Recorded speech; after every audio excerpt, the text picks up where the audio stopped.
कि उसके प्रश्न करने की प्रवृत्ति जो खत्म हो गई है, वो प्रवृत्ति जगे।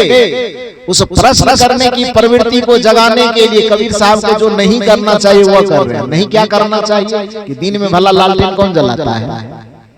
कोई जलाएगा?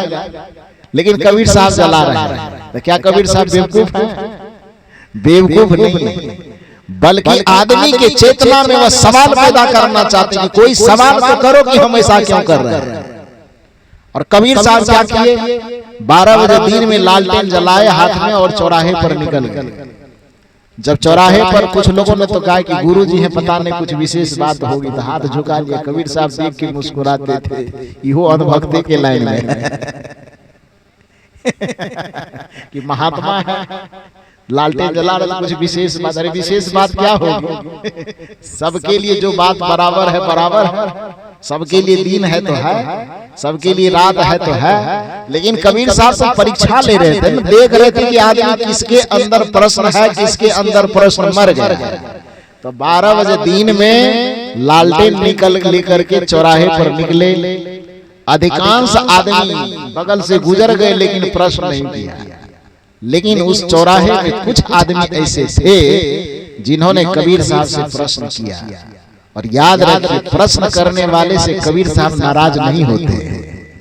जो सत्य पथ के राही होते हैं, जिसका सत्य ही संबल होता है, जिसके जीवन का, जिसके आचरण का, जिसके धर्म का आधार सत्य होता है, वो सामने वाले के प्रश्न से घबराते नहीं, बल्कि उसके प्रश्न को सुन करके हृदय प्रसन्न होता है। इसने जानने की कुछ इच्छा प्रकट की है। कबीर साहब से जिसने नहीं पूछा, कबीर साहब अंदर से उसी के ऊपर नाराज हुए। लेकिन जिसने पूछा, साहब ये 12 बजे दिन में लालटेन लेकर के क्यों निकले? कबीर साहब को लगा कि कुछ होश वाला आदमी चौराहे पर है, क्योंकि पूछ रहा है कि ऐसा आपने क्यों किया। उन पूछने वाले लोगों को इकट्ठा किया और कबीर साहब ने कहा कि ऐसा है कि 12 बजे दिन में लालटेन जलाने की जरूरत पड़ गई, कुछ खो गया। कहा साहब क्या खो गया? सदगुरु कबीर ने कहा कि आदमी खो गया। तो पूछने वाले ने कहा कि हम तो इतना दिन सुनते थे कि आप पागल हैं, लेकिन आज तो मुझे भी सबूत मिल रहा है कि सचमुच में आप पागल हैं। कबीर साहब कहते हैं कि सत्य के राही को दुनिया वाले ऐसे ही पागल समझते हैं। ना साहब, ये तो पागलपन का लक्षण दिखाई देता। का क्यों? का इसलिए कि इतने आदमी, लाखों आदमी इस चौराहे से, इस रास्ते से गुजर रहे हैं, आपको आदमी नजर नहीं आ रहा है जो लालटेन जला करके आदमी खोजने की जरूरत पड़ रही है। सदगुरु कबीर साहब ने कहा कि आदमी खोजने की जरूरत हमें पड़ रही है। कौन सा आदमी? ये शकल वाला आदमी तो हमको बहुत दिखाई दे रहा है, लेकिन हम शकल के साथ साथ अकल से युक्त आदमी को ढूंढ रहे हैं कि जिसके शकल को आदमी का दिखता हो, लेकिन आदमी के शकल में वो अकल भी आदमी का हो, आकृति तो आदमी का दिखता हो, लेकिन आदमी की आकृति में प्रकृति भी आदमी वाला हो। मनुष्य तो आदमी जैसा हो, लेकिन मनुष्यता से भी वह भरा हुआ हो। आदमी तो वह आदमी हो, लेकिन आदमियत से भरा हुआ हो। इंसान तो इंसान के शकल में हो ही, लेकिन उसके अंदर इंसानियत भरा हो। ऐसे आदमी और इंसान की खोज में कर रहा हूं, लेकिन दुर्भाग्य है कि मुझे मिल नहीं रहा है। आदमी के शहर में मैं ढूंढता हूं आदमी, आदमी के शहर में, आदमी के शहर में ही खो गया है आदमी, आदमी के शहर में मैं ढूंढता हूं आदमी। किस आदमी को ढूंढा जा रहा है? जिस आदमी ने अपने जीवन को सजाया है, उस आदमी की तलाश की जा रही जिसने केवल अपने घर को न सजाया, केवल अपने वस्त्रों को न सजाया, बल्कि जिसने अपने भाषा को भी सजा लिया है। और जो भाषा को सजा लेता है उसकी पहचान है। कबीर साहब ने कहा कि बानी तो अमोल है, जो कोई बोले जान, हिया तराजू तौल के तब मुख बाहर।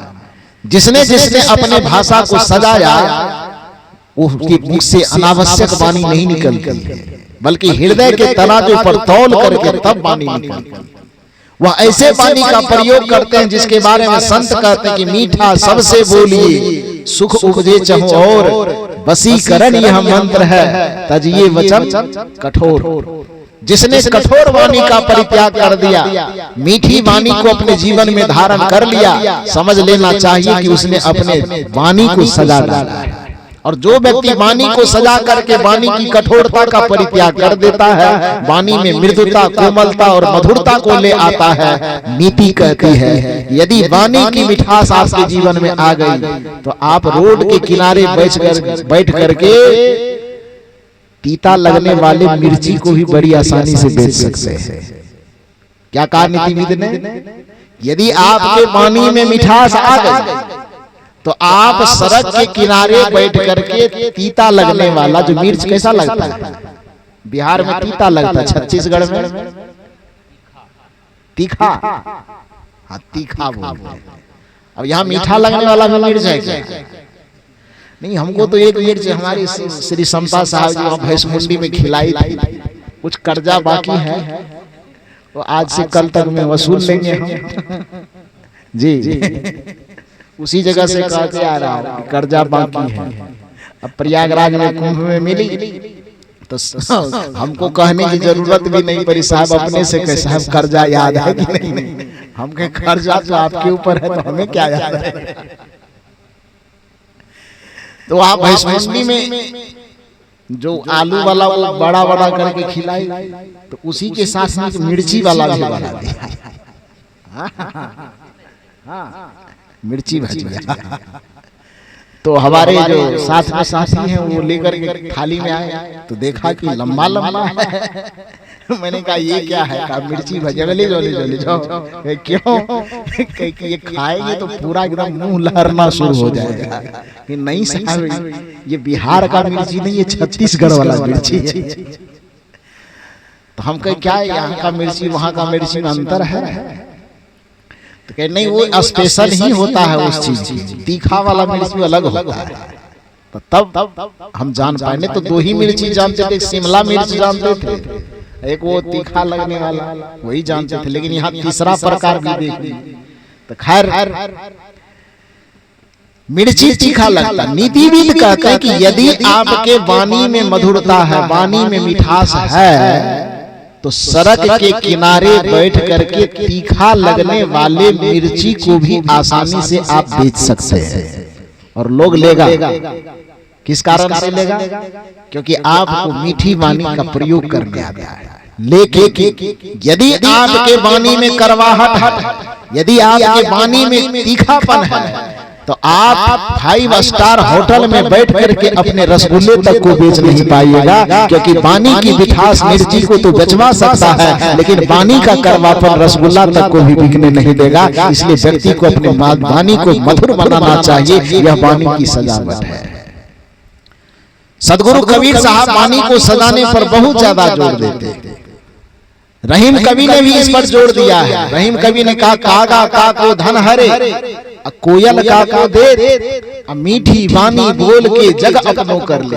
तो वाणी को सजाना, जीवन को सजाने में वाणी को सजाना भी आता है। जीवन को सजाने में अपने कर्म को सजाना भी आता है। जीवन को सजाने में अपने व्यवहार को भी सजाना आता है। और जिसके जीवन के समस्त आयाम सज गए, मन सज गई, बुद्धि सज गई, व्यवहार सज गए, विचार सज गए, वाणी सज गए, तो उसके जीवन में स्वर्ग को अलग से कहीं लाने की जरूरत नहीं पड़ती है। उसका जीवन जहां पर उपस्थित होता है वहीं पर स्वर्ग विराजमान होता है। हम लोग एक भजन में बड़ा सुंदर गाते हैं, मृदुबानी सुंदर बरताव। जिस व्यक्ति के जीवन में मृदुबानी, मृदु मन कोमल, बानी मन बोली, मृदुबानी कोमल बरताव सभी गुणों की खान है।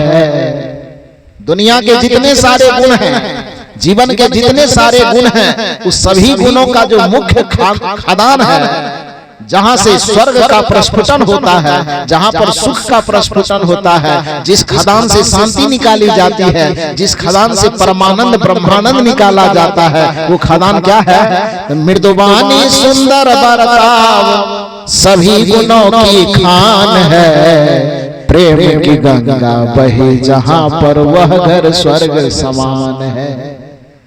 जिस जीवन में मृदुता हो, जिस जीवन में वाणी की मिठास हो, जिस जीवन में व्यवहार की सरसता हो, वह जीवन जहां कहीं भी रहेगा वह स्वर्ग के जैसा रहेगा।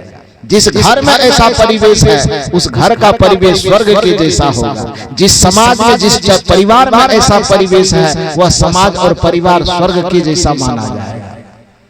तो हमें अपने जीवन को भी सजाने का प्रयास करना चाहिए। जीवन को सजाने का मतलब अपने कर्मों को सजाना, अपने विचार को सजाना, अपने व्यवहार को सजाना। ऐसे सजे हुए लोगों की संख्या इतनी कम हो गई कि कबीर साहब को 12 बजे दिन में लालटेन लेकर के निकलना पड़ा। लोगों ने सवाल किया कि साहब आप कहते हैं कि मैं आदमी को खोजने चला हूं और ये आदमी के भीड़ में ही आदमी को आप खोज रहे हैं। साहब ने कहा हाँ, कारण है। क्या कारण है? आदमी के शहर में मैं ढूंढता हूं आदमी। क्यों? आदमी के शहर में ही, आदमी के शहर में ही खो गया है आदमी। आदमी के शहर में मैं ढूंढता हूं आदमी। आदमी के शहर में आदमी खो गया। तो कौन सा आदमी संख्या में दिख रहा है और कौन सा आदमी खो गया? तो शकल वाला आदमी दिख रहा है लेकिन अकल वाला आदमी खो गया। आकृति वाला आदमी दिख रहा है लेकिन प्रकृति वाला आदमी खो गया। आकार वाला आदमी दिख रहा है लेकिन विचार, व्यवहार और संस्कार से संपन्न आदमी क्या हो गया है? खो गया। खो जाने का मतलब कम हो गया, बहुत कम है। ये सत्संग का आयोजन जो हुआ है या धरती के किसी भी कोने में संत महापुरुष मंच लगा करके जो अपनी बात लोगों के बीच में रखते हैं, इस सत्संग के मंच का इतना ही उद्देश्य होता है कि आदमियत से रहित आदमी की जो संख्या घट गई है, इस मंच के माध्यम से ऐसे विचारों का प्रवाह हो कि उन विचारों के आंदोलन से, उन विचारों को के संप्रेषण से, उन विचारों को श्रवण करने से आदमी के चित्त में कुछ उद्वेलन आए और ऐसा बदलाव आए जीवन में कि आदमी जो आदमियत से रहित आदमी है वह आदमियत से भर जाए, जो इंसानियत से रहित आदमी है वह इंसानियत से भर जाए, जो मनुष्यता से रहित आदमी है वह मनुष्यता से भर जाए, जो संस्कारों से रहित, जो गुणों से रहित आदमी है वह गुणों और संस्कारों से भर जाए। और जिसका जीवन संस्कार से भर गया, जिसका जीवन गुण से भर गया, जिसका विचार और बुद्धि सद्बुद्धि से भर गया, वही सच्चे अर्थ में मनुष्य है। और यही जीवन को एक सजाना है, जीवन को प्रकाशित करना है। मैंने निवेदन आपसे किया कि आज मनुष्य देखा देखी ही सही लेकिन अपने जीवन के हर एक चीज को सजाना चाहता है। कपड़े सजे हो, बाल सजे हो, चेहरे सजे हो, कपड़े सजे हो, चप्पल सजे हो, हर चीज सजा हुआ हो। खास करके हमारी माता वर्ग का तो ड्रेस जब एक एक ठो लेता है तो पूरा नाखून से लेकर के बाल तक हर चीज एक चीज में सजावट होना चाहिए। हाथ की कंगन पहने तो वो एक कलर। हम लोग यूनिवर्सिटी में जब कभी कभी जाने का मौका लगता है, ऐसे तो मंच के ही माध्यम से आप लोगों को देख पाता हूं कैसा शकल वाले सब आप लोग।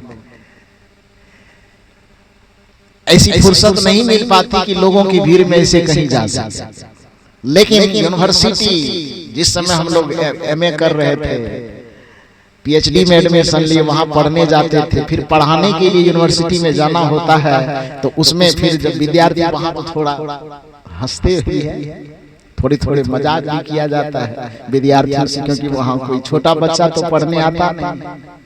यूनिवर्सिटी में एमए करने के लिए ही विद्यार्थी लोग आते हैं, तो एमए में पढ़ने कौन विद्यार्थी जाता है? जिसको आमतौर पर विद्यार्थी कहा जाता है, उस विद्यार्थी के बाप और दादा ही वहां पढ़ने जाते हैं। कौन जाता है यूनिवर्सिटी में पढ़ने? कौन जाएगा? आम बोलचाल में जिसको विद्यार्थी कहा जाता है, 5वां 6ठा 8वां 10वां में पढ़ने वाले विद्यार्थी के, उसके या तो जो माता और पिता बन गए होते हैं या नहीं तो जो दादा तक बन चुके होते हैं, वो हम लोगों के वहां पर विद्यार्थी हुआ करते हैं। तो उन लोगों से जब भी कोई बातचीत होती पढ़ाने के दरमियान में भी तो थोड़ा हंसी की बात हो जाती है। उन चीजों में जब मैं देखता हूँ, खास करके जो हमारे महिला वर्ग से पढ़ने के लिए वहां पर आती है, तो नाखून से लेकर के पैर से लेकर के माथा, हाथ, आंख, नाक, कान सब एक ही कलर में रंगा होता है कि नहीं? खैर ठीक है, वो उनका श्रृंगार है, उस पर कोई टिप्पणी नहीं है। मूल बात मेरा ये कहना है कि जैसे बाहर से अपने चेहरे को सजा करके हम चेहरे को चमकाना चाहते हैं, ध्यान रहे हमारा अंतर जगत भी उतना चमकना चाहिए, क्योंकि बाहर की चमक तो आज न कल वो फीकी पड़ेगी, पड़ना ही है, प्रकृति का यह नियम है। कबीर साहब की भाषा में कहे तो कोटि की यत्न करो या तन की अंत अवस्था दूरी हो, करोड़ों यत्न करने के बाद भी चेहरे की चमक खत्म होगी। चेहरे की जो ये चमड़े की चमक है वो चमड़े की चमक खत्म होगी, शरीर की हर एक बनावट की दशा बिगड़ेगी, लेकिन एक चमक ऐसा है जो संस्कार का चमक, गुण का चमक, विचार का चमक, भाव का चमक, व्यवहार का चमक, एक ऐसा चमक है जिसको सत्संग में आकर के गुरुजनों से आपने उस व्यवहार के चेहरे को चमका लिया, विचार के चेहरे को, संस्कार के चेहरे को चमका लिया, तो दुनिया की कोई भी काल उस चमक को कभी फीका नहीं कर पाएगी और सदैव आपका जीवन चमकता रहेगा।